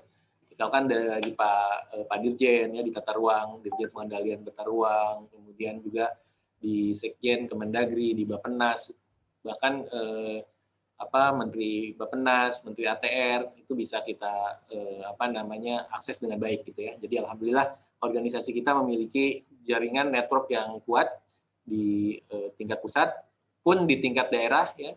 Pak Gubernur, Wakil Gubernur, Kepala Bapeda, Kepala Dinas, kalau DKI khususnya Kepala Dinas Perizinan, Kepala Dinas Tata Ruang, ya kemudian Asisten Gubernur, itu kebetulan komunitas kita juga ya, anggota kita juga, sehingga kita bisa berdiskusi dan memberikan masukan yang baik itu dari sisi substansi maupun dari sisi keprofesian ya. Mungkin di beberapa provinsi juga sama, provinsi-provinsi lain ya. Yang saya tahu Jawa Timur, Mas Emil Dardak itu kan anggota IAP juga dulu, pengurus di pusat ya. Kemudian di Lampung itu Pak Sekda ya, itu kan juga pengurus IAP gitu. Nah di provinsi lain pun saya pikir semua pengurus IAP bisa mengakses network pengambil keputusan tertinggi gitu. Kemudian kaitannya dengan bisa nggak lulusan S1 atau S2 di rekrut gitu ya. Ya tentu sangat bisa sekali ya, tapi itu memang kalau sesuai dengan kebutuhan sebetulnya, sesuai dengan kebutuhan biasanya sih tetap harus untuk jenjang-jenjang tertentu harus ada pengalaman terkait itu gitu. Nah, makanya ketika lulus mungkin perbanyak dulu nih pengalamannya. Kalau sangat fresh grade itu ada beberapa yang membutuhkan ya. Tapi kebanyakan nih teman-teman itu biasanya berpengalaman minimalnya 1 tahun gitu ya. Makanya setelah lulus nih waktu fresh grade cari pengalaman terlebih dahulu gitu ya, 1 atau 2 tahun tuh minta deket-deket para bapak ibu dosen, Mbak Eti mungkin kasih pengalaman. Nah sehingga di resume-nya itu di CV-nya ada pengalaman itu gitu. Dan yang memberikan pekerjaan juga lebih senang sebetulnya ketika dia sudah ada pengalaman dibandingkan dengan sama sekali 0 pengalaman. Nah, saatnya tingkat terakhir ya, misalkan ini semester 7, semester 8 setelah studio proses, mulai mencari-cari pengalaman, mungkin kalau untuk project ya sambil bisa mendekati senior-seniornya atau minta tolong dosen-dosennya atau bisa nanti kenal dengan kawan-kawan atau senior-senior IAP, bisa ikut di situ. Sangat mungkin dan sehingga setelah nanti ada 1-2 tahun pengalaman, kesempatan opportunity-nya lebih terbuka, lebih luas gitu. Dan biasanya di pemerintahan ya kecuali bukan PNS ya pasti mensyaratkan pengalaman. Kalau PNS sih nggak tahu ada pengalaman tuh biasanya sih enggak. Kecuali itu ya kalau biasanya kalau untuk tenaga ahli pun ya tenaga ahli istilahnya independen ya di internal gitu kementerian pun biasanya butuh pengalaman 1 atau 2 tahun dan lebih disukai apabila punya sertifikat ya keahlian. Nah kalau sudah punya pengalaman 1 atau 2 tahun itu bisa mendapatkan SKA atau sertifikat keahlian sehingga lebih membuka opportunity lah baik itu di dunia konsultan maupun di dunia pemerintahan gitu. Itu mungkin ya. Jadi kalau sangat-sangat fresh grade sih sangat memungkinkan, tapi tadi coba cari pengalaman dulu 1-2 tahun di dunia riset bisa ya, atau di dunia konsultan bisa juga gitu. Seperti itu. Mudah-mudahan menjawab. Iya, baik. Terima kasih, Pak. Iya. Terima kasih, Pak. Terima kasih, Mbak Ayu. Terakhir ini dari Dinda. Dinda mau menyampaikan langsung? Boleh, Bu. Ya, silakan. Assalamualaikum warahmatullahi wabarakatuh. Waalaikumsalam. Sebelumnya terima kasih kepada Pak Dhani telah memaparkan materi yang sangat bermanfaat. Izin memperkenalkan diri, nama saya Dinda Nabila Yasmin, mahasiswi PWK ITSB, angkatan 2019. Izin bertanya, Pak, di tengah pandemi seperti ini, pasti kan memberikan dampak pada seluruh aspek, terutama hal-hal yang berhubungan dengan perencanaan, seperti transportasi, pola permukiman, ataupun karakteristik masyarakatnya. Nah, yang saya tanyakan, di masa pandemi ini, aspek yang menjadi fokus utama planner dalam menghadapi pandemi ini itu apa, Pak? Apakah lebih memfokuskan aspek fisiknya atau ke non-fisiknya? Terima kasih ya, Pak. Assalamualaikum warahmatullahi wabarakatuh. Waalaikumsalam warahmatullahi wabarakatuh. Terima kasih Dinda atas pertanyaannya. Saya kira tidak bisa kalau dalam kondisi pandemik ini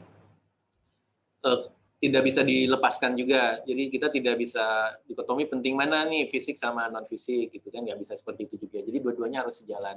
Memang kalau aspek-aspek fisik itu lebih mudah untuk dilihat gitu ya. Yang misalkan tadi untuk perencanaan kota tentu perubahan utama dalam pola dan terutama struktur sih, struktur kota ya. Jadi pusat-pusat itu ke depan ya harus lebih terdistribusi, jangan sampai ada pusat yang sangat prime gitu sehingga menarik banyak aktivitas dari kawasan sekitarnya. Nah, ini harus didistribusikan ya. Kalau konsepnya DKI itu dulu ada pusat primer, pusat sekunder. Nah, sekarang primer, sekunder, tertier, sekarang ada pusat lingkungan. Nah, jadi diperbanyak pusat seperti itu sehingga aktivitas-aktivitas masyarakat itu bisa terdistribusi lebih banyak gitu di titik-titiknya, jadi tidak tersentral di satu itu. Itu salah satu contoh tadi untuk yang fisik. Selain tadi saya sudah sampaikan dari sisi konsep bangunan, teknologi bangunan, kemudian dari sisi transportasi, ya seperti itu. Nah, kalau dari sisi aspek non fisik juga banyak hal ya itu menjadi misalkan ketaatan kita terhadap himbauan pemerintah ya untuk menjaga jarak, mencuci tangan, nah mungkin nggak langsung nyambung sama planning ya. Nah, kemudian delineasi kawasan-kawasan yang zona merah dan sebagainya. Nah, hal-hal tersebut juga sangat penting gitu. Jadi kalau lebih fokus pada aspek fisik atau non fisik ya dua-duanya sih biasalah. Jadi tidak bisa dikotomi antara fisik dan non fisik. Cuman memang untuk yang hal-hal yang fisik kita bisa lebih mudah bagian kita itu lebih jelas gitu. Bagian seorang planner lebih jelas. Kalau yang non fisiknya kan kaitannya dengan tim kesehatan ya, kemudian dengan apalagi tim keamanan ya, Satpol PP segala macam. Nah, itu juga termasuk nanti ini dalam distribusi vaksin ya. Distribusi vaksin juga kan titik-titiknya cukup sulit juga ya. Kita juga kadang-kadang ini saya dapat vaksin atau enggak ya kan. Itu mengaksesnya seperti apa. Kalaupun iya dapat nanti harus gimana, harus ngapain? Harus daftar dulu atau harus menghubungi siapa kan masih pada bingung juga kan. Nah, hal ini juga hal-hal yang bersifat non fisik itu tugas planner juga ada situ nggak ya? Nah, ya mungkin kita bisa mempelajari itu ya sehingga ketika itu sudah dilakukan kita bisa membuat sebuah model bagi kejadian untuk pandemi ataupun vaksin ya, bagaimana kita implementasikan dalam perencanaan kota. Mungkin itu sih. Semoga bisa sedikit membantu. Baik, Pak, terima kasih. Ya, terima kasih. Dinda berarti udah cukup ya? Sudah, Bu. Pak Dani, terima kasih atas penjelasan. Ada yang yang belum dijawab kah? Saya rasa sih udah semua. Nah, Saya rasa. kalau mau menghubungi saya atau bisa melalui email ya, danimutakin@gmail.com, Instagram IAPDKI, IAP_Jakarta. Bisa di situ. Oke. Mangga di screenshot ini teman-teman kalau mau menghubungi ke Pak Dani, mau diskusi lanjutan atau bahkan masalahnya teman-teman kita walaupun jadi mahasiswa kita itu banyak dari Kabupaten Bekasi, Pak. Walaupun ada juga yang dari luar Jawa, luar Jawa Barat, luar DKI maupun dari luar Pulau Jawa. Tapi banyakan ya sama seperti yang lainnya ya, banyakan berorientasi bekerja di DKI Jakarta, baik di kementerian maupun di dunia konsultasi gitu. Tapi kita makanya itu mau memperkenalkan ke mahasiswa bahwa ada IAP yang menjadi wadah berikutnya setelah mereka lulus dari kampus gitu ya, untuk berorganisasi, untuk mereka mencari ilmu berikutnya terkait dengan keprofesian dan lain sebagainya. Mbak Kety ya, selama ini memang IAP banyak bertouch ya dengan kampus-kampus di Jakarta. Esa Unggul, Trisakti, Untar, kemudian KPP S2 UI ya, studi perkotaan, kemudian terakhir kemarin di Pakuan, Bogor, Pakuan. Ya. Pakuan. Pak Umar. Unkris gitu ya. Nah, memang kalau ternyata ITSB ini di Jabodetabek ya bisa kapan-kapan kita, ya saat ini juga ya. Kemarin kita adakan pelatihan GIS untuk 5 kampus itu. Next, ya bisa kita sama-sama meskipun belum jadi anggota, teman-teman mahasiswa ya bisa aja kalau memang programnya untuk biasanya tingkat akhir ya. Ada beberapa program yang untuk mahasiswa tingkat akhir bisa kita libatkan. Kemudian juga untuk agenda-agenda kegiatan juga bisa di-follow di Instagram kita tadi ya. Kemudian untuk apalagi info-info ke organisasi, pendaftaran segala macam. Kalau pendaftaran sih mungkin nanti ya setelah lulus lah. Kalau untuk seminar-seminar, webinar-webinar itu free kok biasanya ya, kebanyakan free, teman-teman bisa ikut di situ. Tuh saya batuk nih. Oke. Ya nggak apa-apa. Dari tadi belum minum Pak, enggak. Iya. Jadi itulah yang menjadi karena kami juga baru bergabung ke ASPI Jabodetabek, yang ASPI untuk yang Asosiasi Sekolah Perencana. Kita baru pindah, biasanya kita ada di Jawa Barat.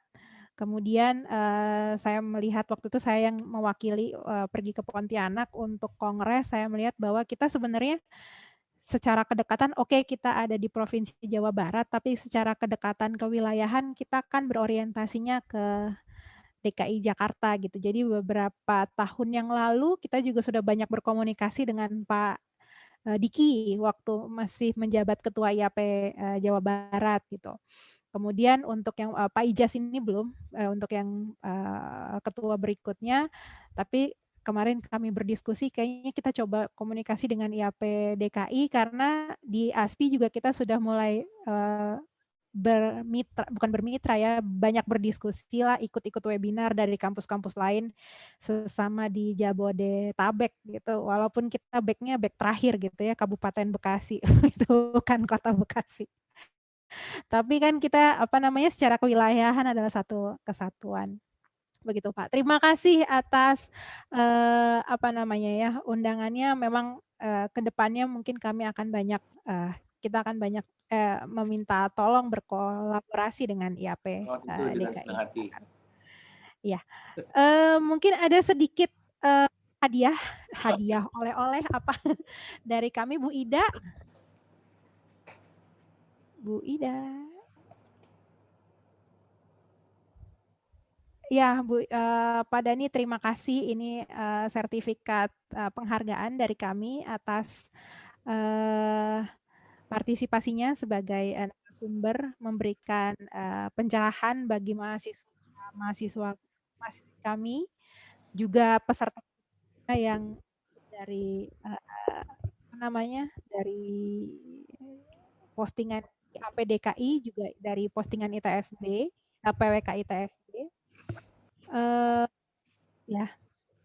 sampai ke masa depan kita mungkin bisa berkolaborasi lebih akrab lagi. Saya juga Terima mau kasih, ngasih Pak. sesuatu nih, boleh? Ada lagi? Kita ada majalah ya, majalah IAP DKI. Tapi saya nggak bawa nih, tapi nanti kita kirimkan aja mungkin ya ke kampus. Oke, baik. Nanti kampus lagi lockdown, Pak. Kirimkan kemana? Kita kirimkan kemana? Kasih Kita kirimkan. Oke, saya infokan nanti ke Pak Septian Pak ya. Septian ya, Pak Septian. Kita kirim biasanya ke semua kayak dokumen-dokumen tugas akhir dikirim ke rumah Bu Desire, Bu Odoy kalau ingat. Bu Desire nggak terlalu ini, atau Pak Dadi biasanya, karena di pool di situ. Karena dosen-dosen masih pada tinggal di Bandung kebanyakan. Saya di Bandung ya? Ya, hanya saya seorang yang di Jakarta. Saya ada di Jakarta Timur, Pak. Gitu. Kita ada majalah namanya Urban Mags ya. Nanti kita akan, itu terbit, ini terbitan ketiga, itu tentang banyak hal lah ya. Nanti kita akan kasih ke PWK ITSB dan teman-teman yang tadi nanya ya, kita kasih juga satu-satu. Asik tuh. Oke. Cara ngirimnya nggak tahu deh. Pokoknya kita kasih ke Bu Kety aja. Ada rekamannya, nanti kita cari caranya bagaimana Pak ngirimnya. Oke, terima kasih. Terakhir mungkin sesi foto bersama. Oke. Teman-teman, mangga semuanya on cam. Saya remove spotlight. Pak Dani juga di remove spotlightnya. Bu Ida mungkin bantu? Ya. Oke, ini pada tutup semua ya. Halo, bisa kedengaran Bu Kety? Bu Ida. Halo. Bu Ida bisa bantu? Ya, kedengaran nggak suara saya? Oke, siap. Sudah. Oh ya, tadi takut pas itu juga nggak kedengeran. Oke ya, siap-siap semua. Pose senyum. Slide 1, 2, 3. Bentar, saya ini dulu ya. Pindahin dulu. Berikutnya yang kedua. Sip. 1, 2, 3. Tahan dulu ya.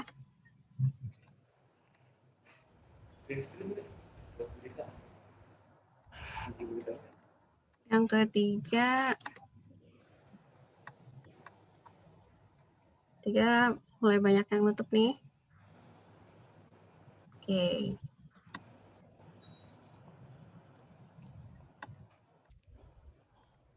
Satu lagi. Terima kasih. Terima kasih Bu Ida, terima kasih Pak Dani dan teman-teman IAP DKI Jakarta. Terima kasih mahasiswa-mahasiswi PWK ITSB atas kehadiran di sore hari ini. Diskusi yang sangat produktif dan bermanfaat. Sampai jumpa di kuliah tamu lainnya atau dengan pertemuan dengan IAP DKI lainnya. Terima kasih semua. Pak. Selamat sore. Assalamualaikum warahmatullahi wabarakatuh. Terima kasih Bu. Waalaikumsalam warahmatullahi wabarakatuh. Terima kasih Pak. Terima kasih Pak. Terima kasih Bu.